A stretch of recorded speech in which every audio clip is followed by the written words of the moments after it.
जो जैसे अचेतनता होती है, अवचेतन का जो भी अनकॉन्शियस, तो जो भी हमारा जो पास्ट होता है आफ्टर सम टाइम हम सब भूलते जाते हैं, तो वो लेकिन कुछ एक्सपीरियंस के बाद वो रिवील भी होने लगता है जो चाहिए, तो वो कहाँ पे और किस उसमें स्टोर होता है। नमस्ते। प्रश्न है अवचेतनता का, सबकॉन्शियस का। तो कई बार लोग प्रयास करते हैं कि हम भूल जाएं। भूला कुछ नहीं जाता, प्रयास व्यर्थ है।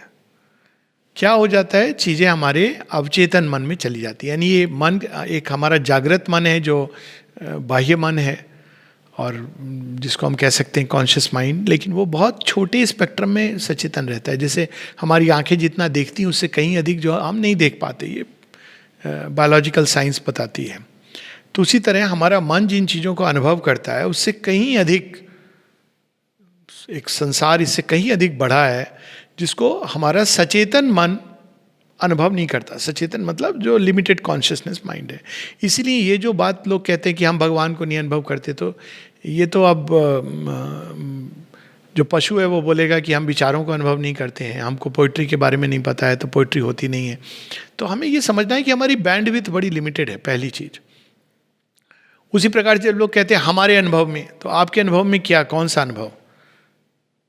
घोड़े की तरह आपने ब्लिंकर लगा के सारे जीवन आप चलते रहे, आपको रास्ते पता नहीं होंगे, क्योंकि आपकी आदत है विप से चलने की। तो डिजायर के अनुसार हम ड्राइव होते रहे, और हमने कहा हमारे 50 साल के अनुभव में ये अनुभव कौन सा भाग कर रहा था? क्या हम कॉन्शियस थे या हम विप्स लग रही थी डिजायर की चाबुक, और उससे हम जीवन जी रहे थे? तो जब ये कॉन्शियस माइंड का बैंडविड्थ हमारा बड़ा होता है तो हम देखते हैं कि चीजें कहीं नहीं गई थी, वो तो वहीं पड़ी थी, हम देख नहीं रहे थे। तो हम देख नहीं रहे थे तो हमको लग रहा था कि खो गई हैं। लेकिन योग में एक समय आता है जब ये एक्सेप्टेबल नहीं है। जैसे होता है ना, बच्चे जब हॉस्टल में रहते हैं और जब मम्मियाँ वहाँ आ जाती हैं तो बच्चों को बड़ी प्रॉब्लम होती है, ये कहाँ रखा है, ये कैसे रखा है, सब ठीक ठाक करना, अलमारी खोल के कहाँ कहाँ चीज़ें उन सबको निकालना, व्यवस्थित करना। तो चीज़ें होती हैं लेकिन हम उनको नहीं देखते। फिर जब चीज़ें निकालते हो तो आपको याद आता है ना कि अरे ये भी है। तो उसमें आप दो तरह की चीज़ें हमारे अवचेतन में होती हैं। एक जो सुंदर भी होती हैं, कई अच्छी चीज़ें भी हैं हमारे अवचेतन में, और कई चीज़ें जो हमारे एक समय की गतिविधियाँ थीं तो ख़त्म नहीं हुई लेकिन वो अवचेतन में चली गई।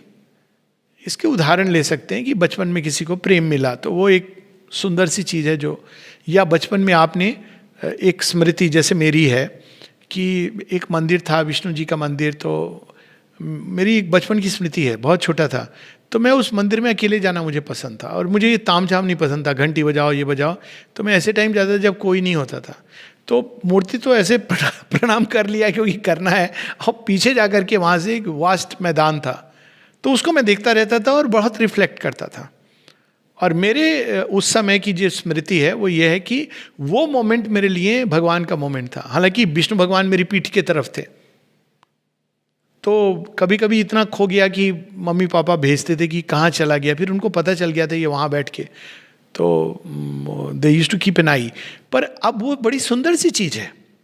तो बाद में वो जब मेरे को स्मरण आई, I had forgotten about all this, जब मेडिकल कॉलेज में ये सब चली गई, फिर बाद में जब स्मरण आई तो मुझे लगा कि अरे हाँ, मैं तो कैसे कनेक्टेड था। बड़ा जॉय हुआ इस बात को देख के। तो ऐसी बहुत सारे हमारे मोमेंट्स हैं जो डिवाइन मोमेंट्स हैं, वो भी हैं हमारे अवचेतन में। तो लोग समझते हैं अवचेतन मतलब खूब खराब चीज़ है, और उनका भी बाहर आना जरूरी है, क्योंकि तभी हमारी थ्रेड ऑफ लाइफ कनेक्ट होगी। नहीं तो हमारा जीवन बड़ा अजीब सा लगता है कि अच्छा अभी तक हम ऐसे थे, आज ऐसे हो गए। मुझे याद है, कोई मुझे बता रहा था कि एक बार मैं क्रिकेट खेल रहा था और बॉल मेरे तरफ आ रही थी, फील्डिंग कर रहा था, और जब बॉल आकर के छूट गई और वो चली गई, और उसके अंदर जो भाव जागा, उसके अंदर एक दिव्यता थी, एक व्यक्ति बता रहा था। तो ये पासिंग मोमेंट्स जो बहुत पहले कभी हुए हों, अगर हम सब अपने जीवन को देखें तो हम देखेंगे कि एक इनर थ्रेड है जो कनेक्ट करता है हमारे जन्म से लेकर अभी तक। और वो इनर थ्रेड तो हमारे जन्म के पहले से जाता है, पर हम नहीं जानते हैं। फिर उसी प्रकार से ऐसी भी चीज़ें हैं हमारे सबकॉन्शियस माइंड में जो बड़ी भयानक चीजें हैं। वो कैसे? जैसे बचपन में किसी को बड़ा गुस्सा आता था, अब देखो अब ये अवचेतन का डार्क साइड। बड़ा होता गया तो उसने सीख लिया कि गुस्सा नहीं करना चाहिए। क्यों? क्योंकि गुस्सा करोगे तो लोग तुम्हें वापस मिलेगा उसका। तो सेल्समैन वाली स्माइल, मतलब सेल्समैन भी अच्छा जॉब है, जॉब सारे अच्छे हैं, लेकिन अब आपको कितना भी खराब लग रहा है, आपको स्माइल करके अपने क्लाइंट्स को ट्रीट करना है, एक आर्टिफिशियलिटी करनी है ना आपको। तो आप धीरे धीरे भूल गए। तो वो कहाँ गुस्सा आया? घर में जाके गुस्सा आया। या आपने उसको एक अपना बाहरी नेचर बना लिया, तो लोग अरे देखो कितने प्लेजेंट व्यक्ति हैं, हमेशा स्माइल, लेकिन अंदर आपके वो प्रवृत्ति है, वो गई नहीं है। और जब आपने योग प्रारंभ किया तो वो जो योग शक्ति है वो तो छोड़ेगी नहीं जहां जहां जो कुछ है, because everything has to be raised and confronted. प्रारंभ में नहीं, लेकिन एट सम स्टेज। तो वो जो अवचेतन में दबाई हुई थी टेंडेंसी, जो कवर अप हो गई थी सामाजिक कारणों से या नैतिक कारणों से, जैसे जैसे हम डेवलप होते हैं हमारे डिफरेंट पार्ट्स आते हैं, वो अंदर से फूट कर निकलती हैं, जो जो दबा था। और कई लोग उस समय अस्थिर हो जाते हैं क्योंकि उनको समझ नहीं आता है कि कैसे हैंडल करें। पहले तो आपके अपने सेल्फ इमेज पर आघात लगता है कि मैं ऐसा हूं, ऐसे कैसे हो सकता है। पाप भावना, पाप बोध, ये सारी चीजें, डिप्रेशन, अनफिटनेस, वो दूसरी शक्तियां फिर आक्रमण करती हैं, देखो ये हो तुम। इसीलिए योग में पहली चीज है कि लर्न टू सेपरेट फ्रॉम प्रकृति। ये प्रकृति है, ये मैं नहीं हूं, उसमें बहुत बड़ा दायरा है। ये भी अब सबकॉन्शियस भी प्रकृति का एक अंधकार में क्षेत्र है। तो तब हम ये चीजें निकलेंगी। कुछ विस्मृत नहीं हुआ है, जो अंदर में गया है वो एक हैबिट है, पैटर्न है, एक टेंडेंसी है, उसके साथ एक इमोशन भी जुड़ा है। आपने ये देखा होगा कि आप बड़े खुश हो, सब ठीक है, अचानक गाना सुनते हो और आपका एक उदासी छा जाती है। क्यों? क्या हुआ? एक तो उस गाने में उदासी है, वो कम्युनिकेट कर रही है, लेकिन वो कम्युनिकेट तब तक नहीं कर सकती जब तक उससे जुड़ा कोई अनुभव, चाहे छोटा सा, वो कहीं ना कहीं आपके अंदर है नहीं। तो वो गाना आपने सुना और वो उस पार्ट को बाहर निकाल लाया। इसके बारे में साइकोलॉजिस्ट बहुत बड़ी बड़ी बातें भी करते हैं। कॉम्प्लेक्सेस हैं, हिडन कॉम्प्लेक्स, गांठें हैं हमारे अंदर, और कई बार ये गांठें जब हम कभी कन्फ्रंट नहीं करते हैं तो वो बीमारी का रूप लेती हैं, क्योंकि ये गांठें हमारे अवचेतन में पड़ी हुई हैं। तो इसको तरीका क्या है इसको डील करने का? एक जो नॉर्मल साइकोलॉजी में साइकोएनालिसिस, वो डेंजरस है।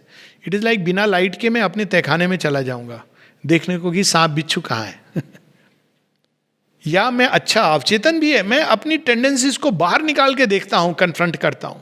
फिर जस्टिफिकेशन भी दे देते हैं लोग कि मैं तो अपने क्लियरिंग कर रहा हूं, क्लियरेंस सेल नहीं। लेकिन एक समय आएगा जब योग की शक्ति इतनी प्रबल रूप से काम करेगी, यू हैव टू कन्फ्रंट। अवचेतन के अंदर जो सारी वृत्तियां हैं, जो हमारे पास्ट की चीज़ें हैं, जो मुखौटा, जैसे हम बड़े होते हैं तो मुखौटे लगा के, हम ये मुखौटा तो आजकल लगा रहे हैं हम लोग, पर एक दूसरा मुखौटा है जो लोग लगा के घूमते हैं सामने में, स्माइल करके, हाँ जी बहुत खुशी हुई आपसे मिलके, पीछे में ये व्यक्ति करते ना, ये क्या बोलते हैं इसको, आर्टिफिशियलिटी, कृत्रिम जीवन।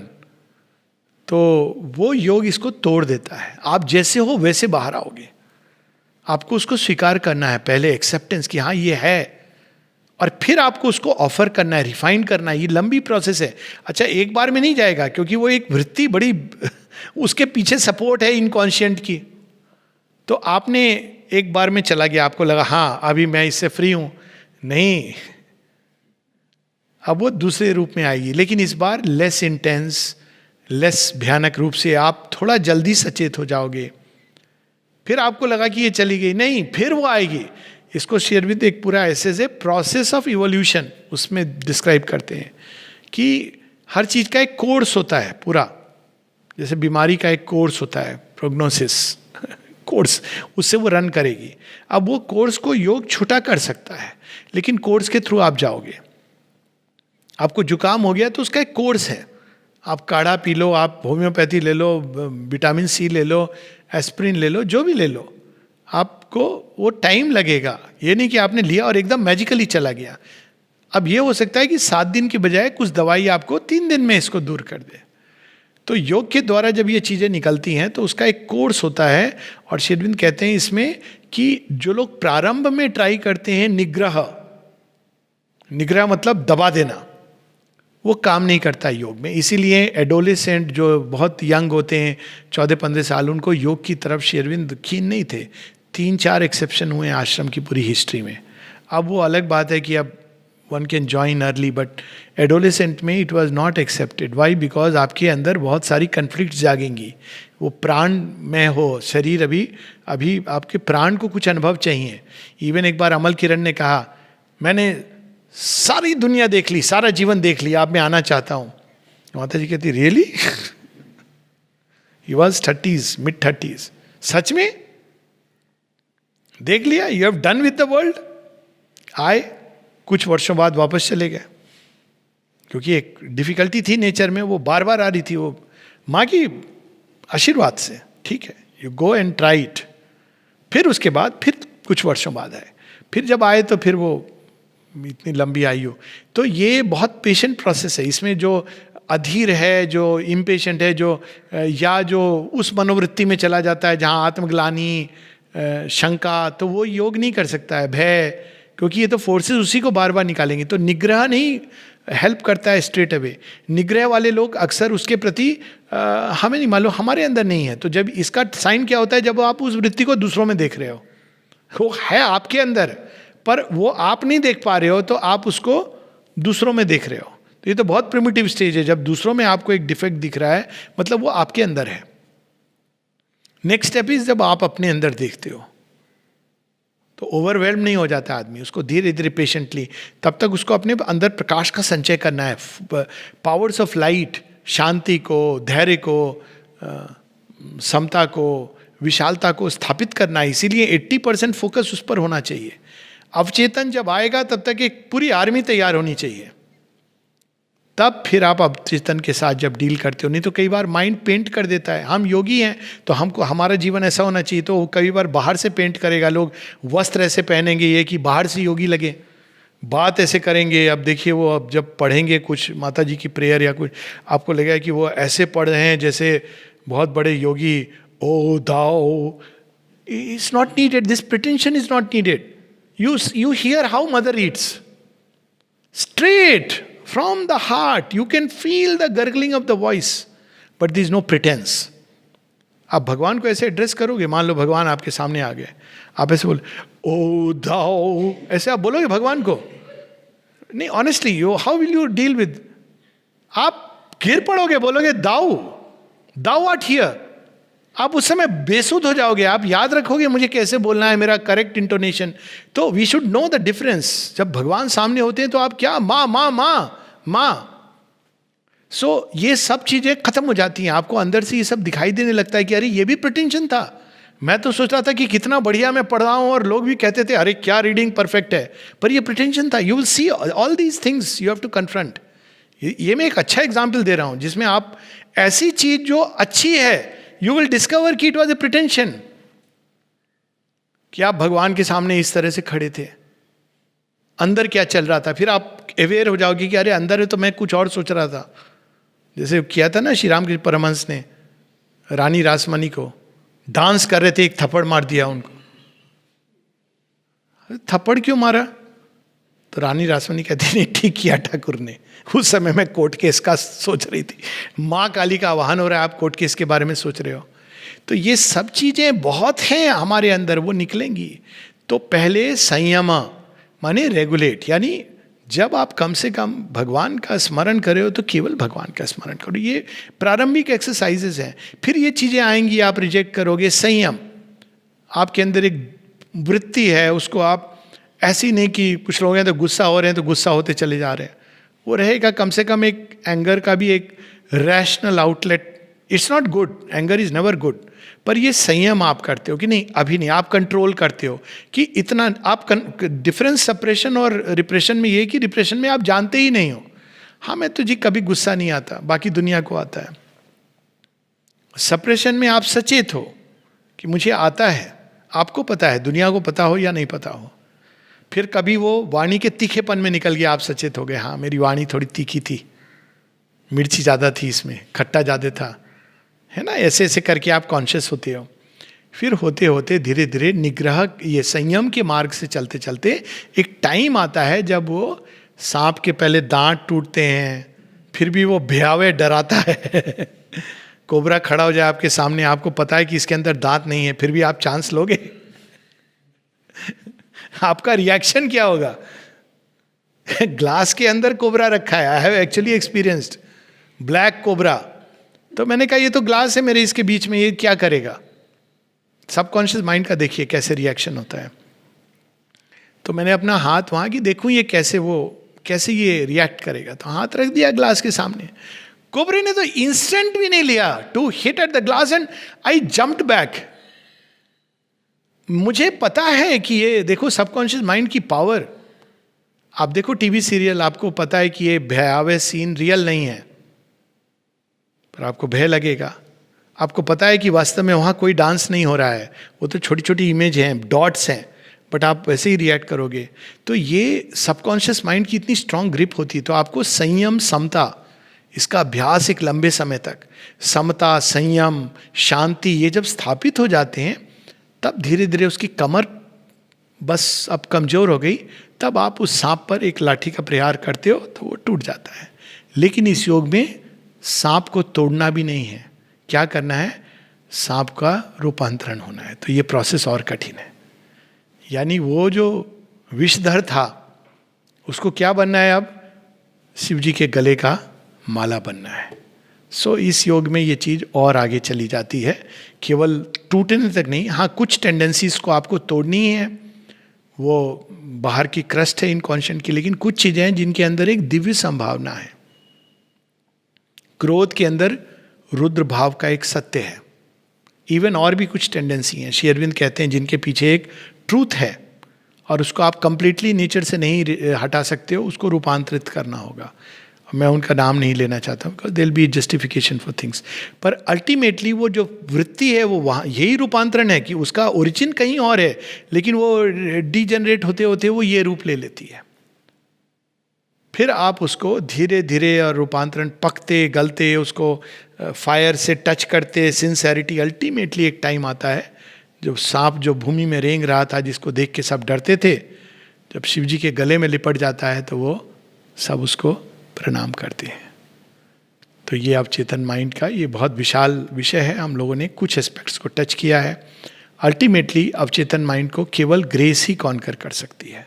तो ग्रेस को ऑफर करना, आवाहन करना, जो भी अंदर से स्मृति रूप में निकले, कभी स्मृति रूप में, कभी रिएक्शन के रूप में, कभी थॉट्स के रूप में, फीलिंग्स के रूप में, उसको ऑफर करते जाना, लिख करके या इनवर्डली, और उनके प्रकाश का आवाहन करना कि माँ आपका प्रकाश, आपकी शांति।